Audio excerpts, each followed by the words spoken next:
Oh. So I hope everyone can see this one.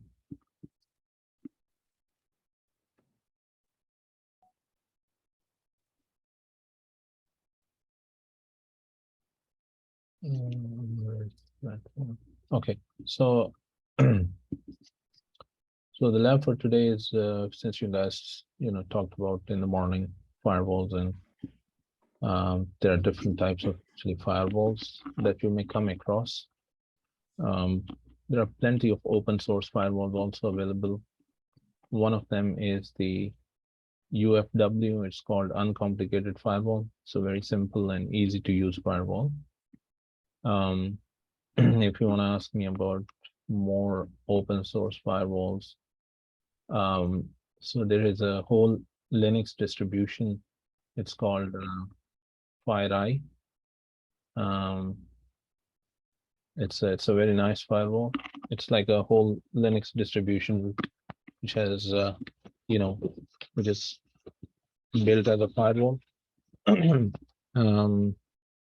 There is Untangle, also open source firewall. There is a whole list of open source firewalls that are basically based on the Linux operating system. For the Windows, we all know that Windows has a built-in firewall, and it's quite easy to use if you want to configure it. But usually, the users they leave it on the default settings, right? So, if you guys are like interested, I will give you more names of the firewalls, and then you can try to work around it. For today, we are using the UFW firewall, which is called uncomplicated firewall.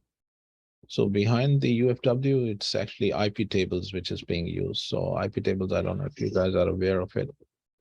It's a built-in firewall for the Linux. So you can say like behind the scene IP tables is working, but UFW is like a front end for this firewall, which to make it simple.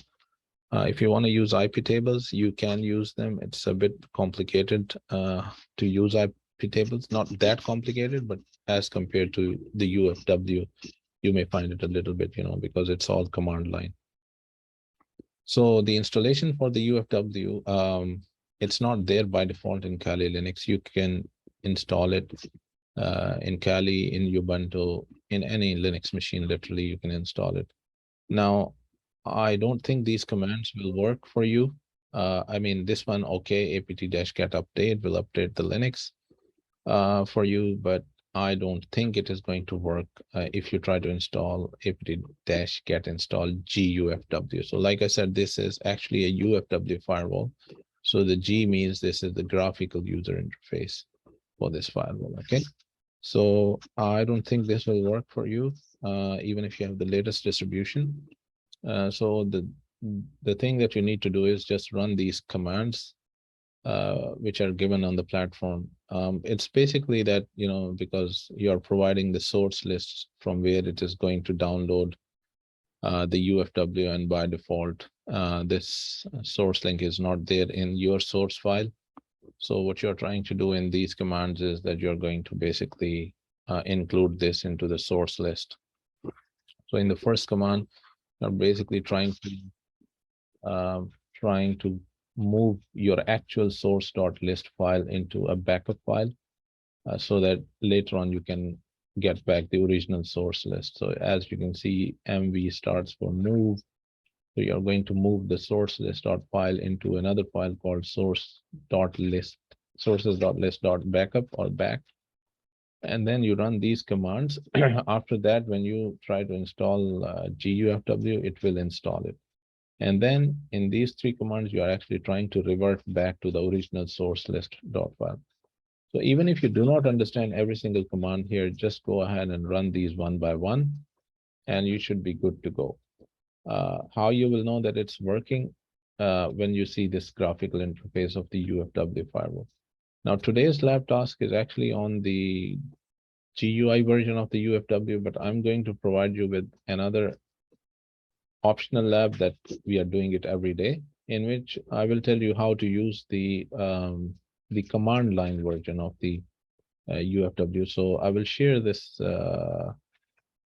lab manual with you guys that I've prepared. So basically here, it's a UFW firewall, the same one, but we are using the command line like, uh, um, so you can ignore these commands, apt install, because it's already there once you install the graphical version. And then um, these are the commands, how to enable the firewall, how to disable the firewall. And I will show you and I will demonstrate this to you. Okay, so first we go with the main lab, which is the graphical version of the firewalls. And like I said, you have to go through these steps to install it. Once you install it, you can find the tasks which are given here. So I'm not going to do all the tasks for you because eventually this is your lab and you have to do it. What I'm going to do is I'm going to show you how the firewall can be configured, number one, and I can probably do the first task for you, which says that you need to configure the firewall to deny everything except the incoming HTTP and HTTPS and SSH traffic. Take a screenshot of the rules that you implemented and place it in your document. So I'm going to do this task for you, and then you will continue with the with task number 2 and task number 3. So please also keep in mind that when you submit the lab or the assignment, whatever you want to call it, just give a little bit of description of what you have done and how you have done it. Okay, so this don't just submit the screenshots, because because from a from a new student's point of view, if I'm looking at your lab, I should understand what are the steps and how you did it. With screenshots, I won't get the idea what's actually done. Okay, so let me just go ahead and switch to the Kali Linux and then show you basically uh, the GF. Now, the commands that are here to install, I have verified them just like half an hour ago, just to make sure that everything is fine and working. And for me, I didn't find any problem uh, in installing the GUFW. So I hope it will be the same for all of you. But in case if somebody has a problem later on after the demonstration, I can look into his machine and see what's going on. All right, so once you have installed, you will just write GUFW and press enter. So the graphical interface of the firewall will open. Okay, so like I said, it's very, very simple GUI based firewall. And the task one that we are trying to do today is that you need to configure the firewall to deny everything except the incoming HTTP and HTTPS and SSH traffic. So if you see here right now, the status of the firewall is disabled. It's set to disable. So I'm going to click here and enable the firewall first of all. And as you can see, it turned and you can see the logo as well. The profile, there are some built-in profiles that are there, and you can add your own profile as well. For now, I'm going to use the home profile, which is the default profile available there. You can use the same, or if you want to create new profile, you can do that as well. Now the incoming traffic. So basically it says that deny the incoming traffic, everything that is coming inside to your Kali Linux machine should be denied. And the outgoing basically rule says that you can allow, whatever is outgoing. So this is normally the default setting of the firewall. Remember, it's called the implicit deny. And I'm sure you guys have gone through it in the morning. What does it mean by implicit deny? Can anyone tell me what is implicit deny if you guys have attended the lecture? It's list of the rules to prevent any. Well, what does it mean by implicit deny? It's like firewalls come as a default, denying everything that will come, closing all the ports. Nothing will be able to enter the machine. And exactly. Yeah. Yeah. So implicit deny basically is most of the firewalls, they are configured to implicit deny for the incoming traffic, which means that nobody will be able to send anything to through your firewall.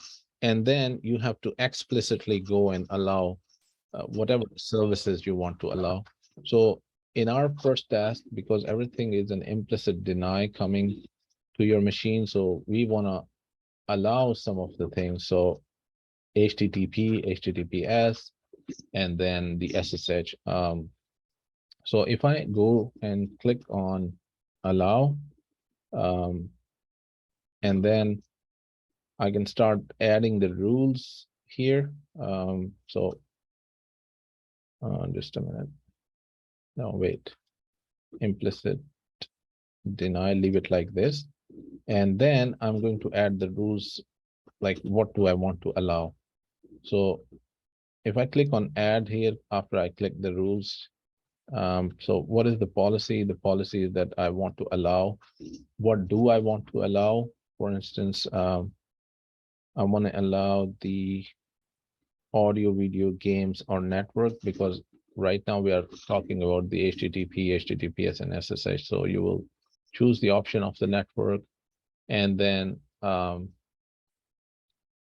subcategory, like in the network, what kind of category you have to choose, like video, cloud, file transfer, game. So right now I'm talking about the services, because HTTP, HTTPS, FTP, SSH, we call them as the services. So I'm going to choose the services option here. And when I choose the services option here, now what kind of application service are we talking about? So you can see a whole list of application level services which are available here: HTTP, HTTPS, IMAP, POP3. These are different types of protocols which are there, right? And here somewhere you are going to find out, just a minute. So you may find out the SSH as well. So for the time being, what I'm going to do is that I'm going to allow HTTP and HTTPS. So I will first allow the HTTP. And as soon as I click add, you can see that there are two rules added to the firewall. I also want to allow the HTTPS. And as soon as I add it, you will see that the HTTPS port 443 has also been added here. Now, what I want to show you right now is that I haven't allowed the SSH, okay? So let me just open the browser and try to show you that the HTTP or HTTPS is working. And then I will show you that right now, because I did not allow SSH, so SSH should be blocked by the firewall. So let me just go and open any URL. So as you can see that the firewall is allowing the incoming HTTPS traffic when I try to visit the Google page. But if I go back to the firewall configuration, I don't have any rules which says that you should allow SSH. So what I'm going to do is I'm going to make an SSH connection with my Kali Linux, and then I will see that it should be denied because I did not allow it. So before I send an SSH connection to my Kali Linux, I need to enable the SSH service. Okay, so I will say service SSH and start. Okay, so when you write service SSH start, it basically starts the SSH service. You can check the status of the service by typing service SSH status. And as you can see that the service is active and running, which basically means that my Kali Linux is now going to accept the SSH requests. But even though that the service is on, since I did not block it on the firewall, so I did not allow it on the firewall, so it should be blocked by default. So let me go to my Windows machine. I will open PuTTY. You can download it. It's a free application. Just download it on your machine, and then you can send an SSH request to the Kali Linux, or you can use it for different purposes. I need to give the host IP, the IP address of the Kali Linux, and by default, when you select the SSH, the port is 22, sorry. So if I write ifconfig here, so the IP address of the Kali Linux is 192.168.36.128. I will copy it and I will go back to the PuTTY, and then I will paste it here. And now when I click open, it is not going to make the SSH connection. And after some time, you might get a message like it's not able to connect or connection refused or whatever. So let's just wait for few seconds and see if it is making a connection or no. And as you can see, it's still there and it says that the connection timeout, which basically means that you're not able to make SSH, although the service is running on Kali. And I told you the reason why, because we did not allow SSH on the firewall. So what I'm going to do now is I'm going to go back to my firewall settings. And I'm going to add another rule that I want to allow the SSH, and then I will send an SSH request again, and I will show you that now the firewall is accepting or allowing the SSH connection. So again, I will go to the network services, and here I'm going to choose the SSH here, okay? When I click add, you will see here that another rule has been added to the firewall, and it says that for 2022, allow from anywhere SSH. So now let me go back again to the putty, and then I will just send another new request to the Kali Linux. And this time it should allow. So when I click open, you see that it says it's a warning, potential security breach, whatever. I don't care. So we just click on accept. And as I accept it, you can see here that now I can log into the Kali Linux. Now, in order to use the SSH service, you should have some kind of account. I don't think that it will allow to log me in as a root. Let me try. So root and tour. I don't think it should allow to the root. So you can see here access has been denied. It's not because of the firewall, because Kali Linux doesn't allow the root user to make an SSH connection. So what I'm going to do here, and this is not part of the lab, I'm just telling you, showing you for your knowledge purposes. So if I go ahead and add a user, for example, let me call it Bassam. Okay. And I will just keep a password, simple password to whatever, and I save it. Now, let me make another SSH connection with the Kali Linux with the user Bassam, and then you will see that I have the access SSH connection with the Kali. So sorry, what was the IP? So 36.128. So I'm going to go ahead and send a new request. So this time I'm going to log in as Bassam, B-A-S-S-A-M. And then the password is 2. And now you can see that I am logged into the Kali Linux with this low privilege user. So remember, when you try to make SSH, by default, the root user cannot be allowed unless you go ahead and explicitly allow it. So now I'm into the Kali Linux machine. If I want to run ifconfig, I can see that I'm able to work around with the Linux, right? So I have done the first task for you in this in today's lab. Let me just go back and show you. So I have done this task for you. After you have done the installation, I told you how you can create a rule. Now the next two tasks, you are going to do it on your own. These are not complicated, but you may not be able to test them. For example, in this particular task, it says that you want to configure a machine that you want to lure a hacker into the attack. This means that you want to tempt an attacker with an easy way in. You are going to run an outdated vulnerable web server and telnet. So you will also make sure that the vulnerable FTP server, whatever. What it means is that you need to create a rule to allow the FTP traffic here, the web traffic, and the telnet. So there's nothing different as compared to just, it's like they have created a scenario that you want to make these services enabled on your machine and then make the rules to allow these kind of requests, okay? So, and similarly, you have this task which says you need to configure the firewall to deny all incoming traffic, except you need to be able to gain remote desktop. So basically what he means is that deny everything, but allow the remote desktop connection. Again, you won't be able to test these two as such.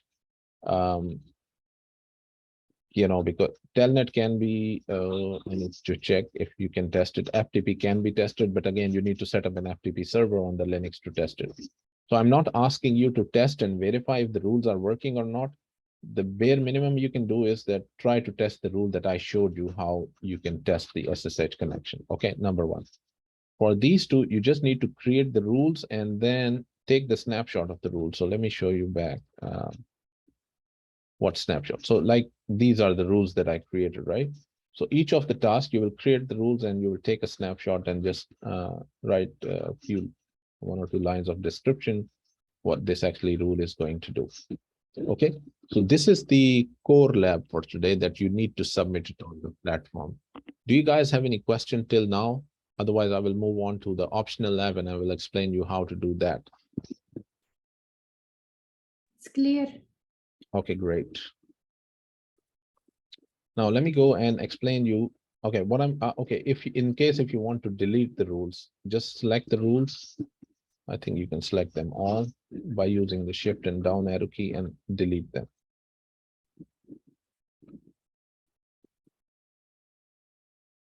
Okay. And now what I'm going to do is I'm going to disable the firewall for the time being. Okay, because I want to switch to the optional lab and I want to show you how you can complete the optional lab. Now let's forget that I had the graphical version of the firewall. Okay, let's just forget about it now for the time being. Let's just assume that I have a command line version of UFW. So how can I work and configure the command line version? So once you disable the GUI version, actually, like I said, it's again, the UFW is still there, but you know, I just disabled it. So now working with the command line, I will provide you with the PDF file that I have for this particular lab. Let me show you. So I'm going to send you this to the Discord, the whole PDF file. You don't need to run the apt install because you have already done it in the GUI. So the first command is to check the status of the firewall in the command line. So if you write UFW status, you can see that the status of the firewall is inactive, right? So if I compare it with the GUI version, you can see that when I click to enable it, it turned blue. So right now it's in the black state, in other words, so the firewall is actually inactive. The next one is that how you can enable it in the command line. It's very simple. So you will just write enable UFW enable, the firewall is going to be enabled. If you want to check the status of the firewall again, it will show you that the firewall status is now active, right? Okay, so let me close this again. So I just want to check something.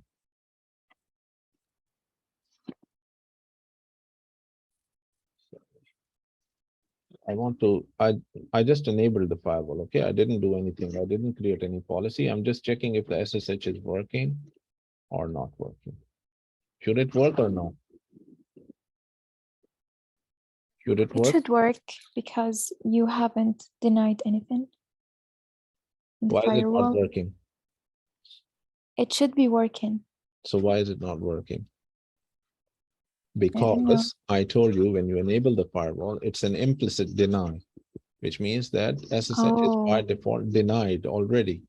You don't need to configure deny. So everything is denied? Yeah, so I need to enable now the SSH in order to make the enable it on the firewall, write a rule to allow it, and then it will basically make the connection. Is this clear now? What is implicit deny? Okay, now let's try to allow SSH. So how do you allow? It's very simple. You just have to write UFW allow SSH. So let me go back here. I'll clear the screen. So UFW allow and SSH. So now you can see when I write it in the command line, it is doing the same thing like I did it in the GUI version. So it says that the rules have been added. If I go ahead and write UFW status, you can see that it has added 2 rules to allow the port 22, or in other words, to allow the SSH. Let's make the SSH connection again now. This time it should allow, okay? disappears. I forget the IP 192.168.36. 128, I believe. Yeah, 128. So dot 128. So now this time it should make a connection because I just allowed it in the command line. I think I made a mistake. Stop each. Okay, and as you can see, I am getting the prompt to enter the username and password, and I have the SSH access to the Kali Linux machine. Now, this is, like I said, it's an optional lab, so it's really handy when you know the command line version of the UFW, and it's, like I said, it's very, very simple. So there are certain tasks which are given here, and then, you know, you can, I think most of them, the screenshots are also given, like how you will configure them. If you want to allow from a specific IP address, like you don't want to allow all of them, because in the rule that you see here, for instance, where is it? So the rules that you see here, it says that it's allowed from anywhere, means any IP address. But if you want to specify a certain IP address that, okay, it should be allowed only from 192.168.0.104, you just have to write UFW allow from this particular IP address and so on.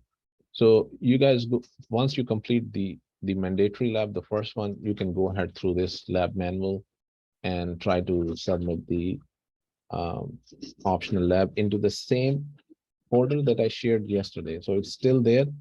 I have created a new folder with today's date, 3rd of October. So you will upload the optional lab in 3rd of October. Okay, guys, Okay. are we Okay. good? You can start the lab, right? Oh, what about the other lab? Is it a lab? Is it assignment? There is two. Which I'm one? just, On the platform? yeah. Let me just check.